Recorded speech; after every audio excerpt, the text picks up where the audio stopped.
जी बेटा, बिस्मिल्लाहिर्रहमानिर्रहीम। आज का जो टॉपिक है that is called as hybridisation. तो सबसे पहले तो हम देखेंगे कि हाइब्रिडाइजेशन की डेफिनेशन क्या है। इसकी डेफिनेशन ध्यान से समझिएगा, उसके बाद ही सारी चीजें जो है वो आपको इंशाल्लाह ताला क्लियर होना शुरू होंगी। अच्छा जी, हाइब्रिडाइजेशन की डेफिनेशन क्या होती है, आइए सबसे पहले ये देखते हैं। अच्छा, हमारे पास ना किसी भी एलिमेंट के एटम के होते हैं एटॉमिक ऑर्बिटल्स। किसी भी एलिमेंट के एटम के क्या होते हैं? Atomic orbitals. ठीक है जी, समझ आ गई बात की। जैसे S, जैसे P, जैसे D, जैसे F, ये सब क्या है? Atomic orbitals. अच्छा, हाइब्रिडाइजेशन के दौरान किसी भी एक एटम के एटॉमिक ऑर्बिटल्स आपस में करते हैं इंटरमिक्सिंग। आपस में क्या करते हैं? इंटरमिक्सिंग। किसी भी एलिमेंट के एटम्स के एटॉमिक ऑर्बिटल्स आपस में करते हैं इंटरमिक्सिंग। एटॉमिक ऑर्बिटल्स आपस में क्या कर रहे हैं बेटा जी? इंटरमिक्सिंग। क्या कर रहे हैं बेटा? इंटरमिक्सिंग। और जब वो इंटरमिक्सिंग करते हैं, एटॉमिक ऑर्बिटल्स जब आपस में इंटरमिक्सिंग करते हैं, तो इंटरमिक्सिंग के नतीजे में बनते हैं हाइब्रिड ऑर्बिटल्स। क्या बनते हैं बेटा जी? Hybrid orbitals. इस प्रोसेस को कहते हैं, इस फिनोमिनन को कहते हैं हाइब्रिडाइजेशन। एक ऐसा प्रोसेस जिसमें एटॉमिक ऑर्बिटल्स इंटरमिक्सिंग करके हाइब्रिड ऑर्बिटल बनाते हैं। एक ऐसा प्रोसेस जिसमें एटॉमिक ऑर्बिटल्स इंटरमिक्सिंग करके क्या बनाते हैं? Hybrid orbitals. ये एटॉमिक ऑर्बिटल्स क्या है, ये हाइब्रिड ऑर्बिटल्स क्या है, किस तरह से इंटरमिक्सिंग होती है, बात की बात है। अभी आप यहां पे ये याद रखिए कि एटॉमिक ऑर्बिटल्स आपस में करते हैं इंटरमिक्सिंग, जिससे क्या बनते हैं, और इस प्रोसेस को, इस फिनोमिनन को बोलते हैं हाइब्रिडाइजेशन। लेकिन यहां पर एक बात काबिले फहम भी है और काबिले जो है उसको रिमेंबर रखना पड़ेगा, वो ये कि जो एटॉमिक ऑर्बिटल्स आपस में इंटरमिक्सिंग कर रहे होते हैं ना, उनकी एनर्जी एंड उनकी शेप डिफरेंट होती है। उनकी एनर्जी और उनकी शेप क्या होती है? डिफरेंट होती है। जो एटॉमिक ऑर्बिटल्स आपस में इंटरमिक्सिंग के जरिए हाइब्रिड ऑर्बिटल बनाएंगे, उन एटॉमिक ऑर्बिटल्स की शेप और एनर्जी दोनों ही क्या होंगी? डिफरेंट। और जो नए हाइब्रिड ऑर्बिटल्स बनेंगे, उनकी शेप एंड एनर्जी दोनों होंगी एग्जैक्टली सेम। यानी जो एटॉमिक ऑर्बिटल्स डिफरेंट एनर्जी और शेप रखते हैं, आपस में क्या करेंगे? इंटरमिक्सिंग। वो इंटरमिक्सिंग के बाद जो नए हाइब्रिड ऑर्बिटल बनाएंगे, उनकी शेप और एनर्जी क्या होगी? सेम होगी। इस पूरे प्रोसेस को हम बोलते हैं हाइब्रिडाइजेशन। और इसमें बस एक पॉइंट रह गया, जितने एटॉमिक ऑर्बिटल्स इंटरमिक्सिंग करेंगे, जितने एटॉमिक ऑर्बिटल्स इंटरमिक्स होंगे, उतने ही नए हाइब्रिड ऑर्बिटल बनेंगे, उतने ही नए हाइब्रिड ऑर्बिटल्स बनते हैं। जी बेटा जी, ऐसा फिनोमिनन जिसमें एटॉमिक ऑर्बिटल्स जिनकी एनर्जी और शेप डिफरेंट होती है, वो आपस में इंटरमिक्सिंग करके हाइब्रिड ऑर्बिटल बनाते हैं। और जो हाइब्रिड ऑर्बिटल बनाते हैं, उन हाइब्रिड ऑर्बिटल की शेप और एनर्जी हमेशा सेम होती है। और जितने एटॉमिक ऑर्बिटल्स इंटरमिक्सिंग कर रहे हैं, उतने ही नए हाइब्रिड ऑर्बिटल्स बन जाएंगे। This process is called as hybridisation. Is it okay? अब आइए इसकी हम टाइप्स के बारे में देखते हैं, जिससे हमें पता चलेगा कि हाइब्रिड ऑर्बिटल किस तरह से बनते हैं और एटॉमिक ऑर्बिटल्स की इंटरमिक्सिंग कैसे होती है। तो इनकी टाइप्स हैं, बेसिकली तो बहुत सी टाइप्स हैं हाइब्रिडाइजेशन की, लेकिन आपके फर्स्ट ईयर के सिलेबस के मुताबिक जो टाइप्स हैं, उनमें सबसे पहले है sp3 हाइब्रिडाइजेशन, sp3 हाइब्रिडाइजेशन, फिर है sp2 hybridization. Last but not least, sp hybridization.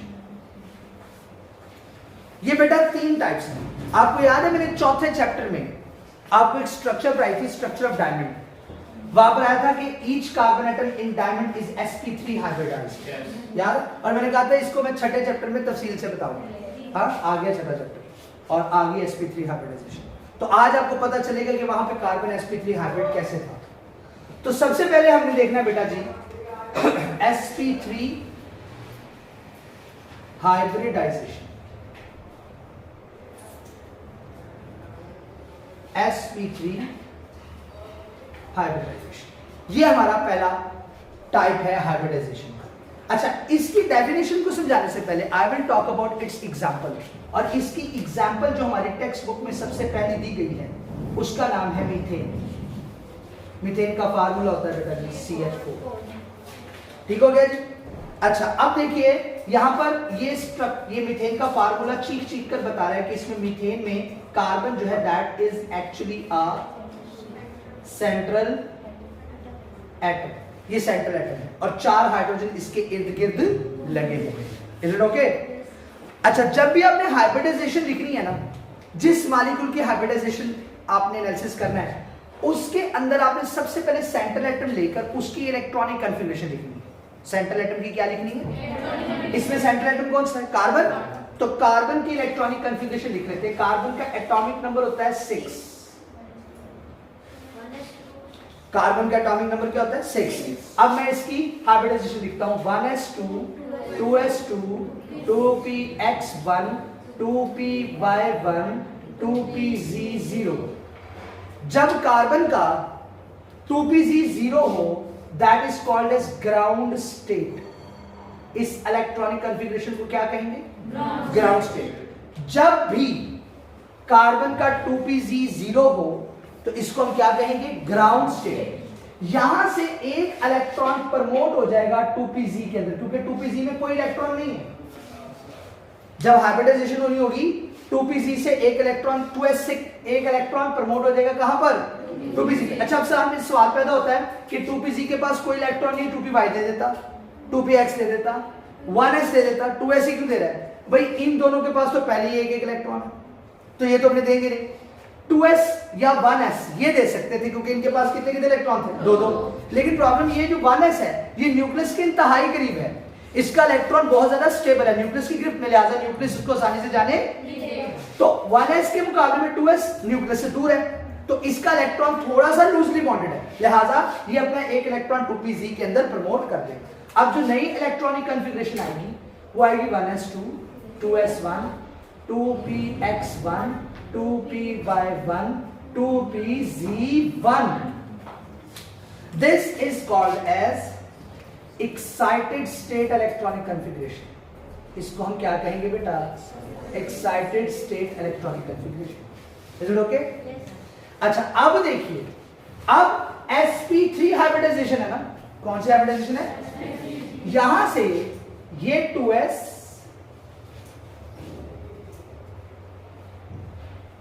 और 2px 2py 2pz ये आपस में करेंगे इंटरमिक्सिंग.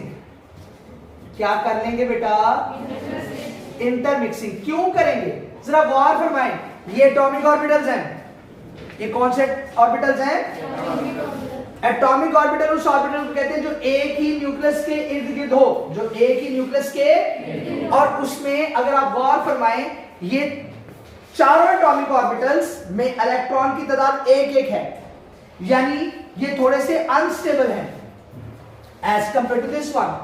इसमें इलेक्ट्रॉन की तादाद मुकम्मल है ना. एस में मैक्सिमम कितने इलेक्ट्रॉन आते हैं? 2. तो इसके पास तो 2 इलेक्ट्रॉन है. It is completely filled. But if you are talking about 2s 2px 2py and 2pz they are half filled. They are okay. इसमें भी मैक्सिमम 2 आ सकते हैं, इसमें मैक्सिमम 2 आ सकते हैं, इसमें भी 2, इसमें भी 2, लेकिन हैं कितने कितने? एक. लिहाजा ये क्या हो जाएंगे? तो ये आपस में करेंगे इंटरमिक्सिंग. कितने एटॉमिक ऑर्बिटल इंटरमिक्सिंग कर रहे हैं? 4. तो मैंने बताया था आपको जितने एटॉमिक ऑर्बिटल इंटरमिक्सिंग करेंगे उतने ही नए हाइब्रिड ऑर्बिटल बनेंगे. हर हाइब्रिड ऑर्बिटल को एक डब्बे से जाहिर कर लो. एक ये बन गया, एक ये बन गया, 2 ये बन गए, 4 बन गए, 4 एटॉमिक ऑर्बिटल्स इंटरमिक्सिंग कर दे, 4 ही नहीं बन गए। अच्छा जी, चारों में एक एक इलेक्ट्रॉन आ जाएगा, क्योंकि जो एटॉमिक ऑर्बिटल इंटरमिक्सिंग कर रहे हैं उनके पास टोटल नंबर ऑफ इलेक्ट्रॉन्स कितने हैं, 4। तो चारों में नए जो बन रहे हैं उनमें एक एक इलेक्ट्रॉन आ जाएगा। This is called as hybrid state. इसको हम क्या कहते हैं बच्चों, हाइब्रिड स्टेट। और गौर फरमाइएगा, ये जो नए हाइब्रिड ऑर्बिटल बने हैं ये किस किस एटॉमिक ऑर्बिटल्स की इंटरमिक्सिंग से बने हैं, गौर फरमाइए। एक एस है और 1 2 3 3 पी हैं, एक एस है और 3 पी है।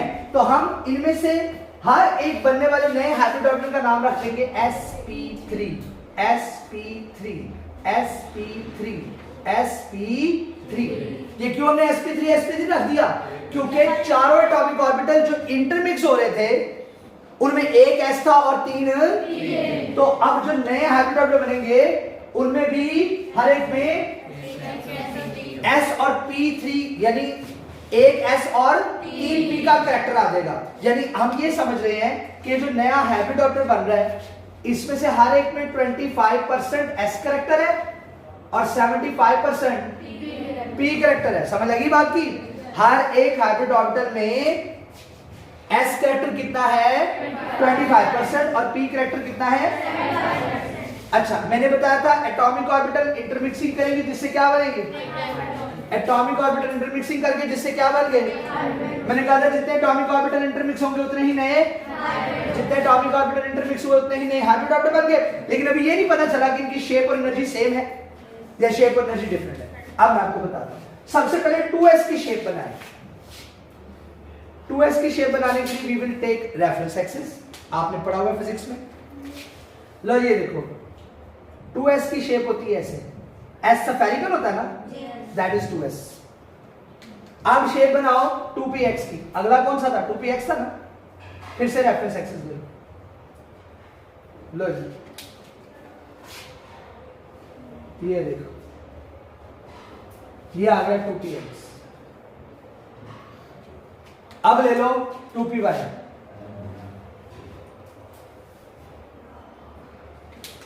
लो जी, दिस इज 2py। अब ले लो आप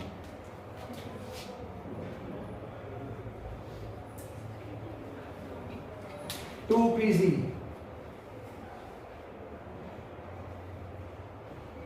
चार एटॉमिक ऑर्बिटल्स हो गए, ठीक है।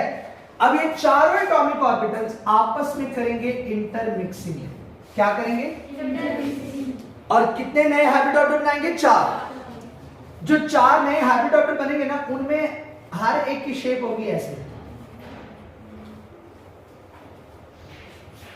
This is sp3 hybrid orbital.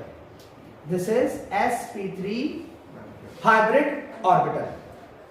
अब देखो 2s 2px 2py 2pz ये क्या थे हमारे पास, एटॉमिक ऑर्बिटल्स। इन चारों की शेप डिफरेंट है। इन चारों की अगर शेप डिफरेंट है तो एनर्जी भी क्या होगी, डिफरेंट होगी। और ये जो नए हाइब्रिड ऑर्बिटल बने इनमें से हर एक की शेप ऐसी है, सेम है। समझ आ रही बात की? And we were talking about sp3 hybridization, एक ऐसा प्रोसेस जिसमें एक s और 3 p आपस में इंटरमिक्स होंगे, जिसके नतीजे में 4 नए हाइब्रिड ऑर्बिटल बनेंगे, जिनके नतीजे में क्योंकि एक s और तो डेफिनेशन क्या बनी, that type of hybridization, that type of hybridization in which 1s and 3p atomic orbitals of different shapes and energies intermix to form equal number of new sp3 hybrid orbitals of same shapes and energies. जी, sp3 hybridization कौन सी होगी? ऐसी हाइब्रिडाइजेशन जिसमें वो atomic orbitals जिनकी shape और एनर्जी डिफरेंट होगी, एक s और 3p, ये आपस में क्या करेंगे? इंटरमिक्सिंग। जब इंटरमिक्सिंग कर देंगे तो नए हाइब्रिड ऑर्बिटल बना देंगे जिनकी शेप और एनर्जी क्या होगी? सेम होगी। और हर नया बनने वाला हाइब्रिड ऑर्बिटल क्या कहलाएगा? sp3 hybrid orbital. sp3 hybrid orbital. और समझ आ रही है? This is called as sp3 hybridization. अब देखो, मुझे बताना जरा, ये किसके हाइब्रिड ऑर्बिटल बने हैं? कार्बन के? क्यों भाई? लो जी, कार्बन आ गया सेंटर एटम। और इस कार्बन के कितने हाइब्रिड ऑर्बिटल बने हैं? 4। जरा देखना, 1 2 3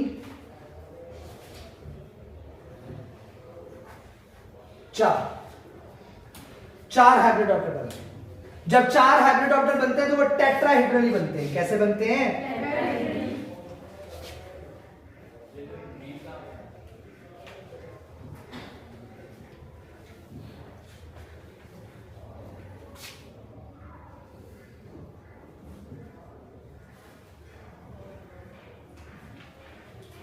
चार नए हाइब्रिड ऑर्बिटल बन गए।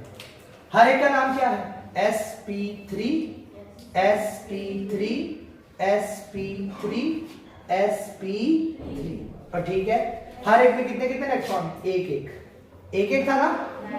वो भी शो करना हो गए शो। अब देखो, मीथेन में एक कार्बन के साथ कितने हाइड्रोजन जुड़े हुए हैं? 4 हाइड्रोजन। एक ऐसा ऑर्बिटल है जिसके, ऐसा एटम है जिसके पास एक ही ऑर्बिटल होता है। वो ऑर्बिटल कौन सा होता है? s। और s कैसा होता है? स्फेरिकल। तो हाइड्रोजन का एक s ऑर्बिटल कार्बन के इस sp3 के साथ ओवरलैप करेगा। एक यहां से आके ओवरलैप करेगा, एक यहां से आके ओवरलैप कर जाएगा, एक यहां से आके ओवरलैप कर जाएगा। This is the area of overlapping. This is the area of overlapping. This is the area. और हाइड्रोजन के पास भी एक इलेक्ट्रॉन होगा। इनको ऑपोजिट स्पिन के हिसाब से आपने शो करना है। Opposite spin.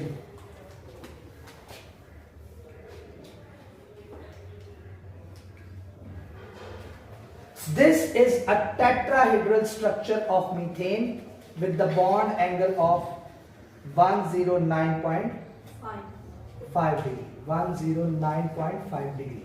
And the structure is just tetrahedral.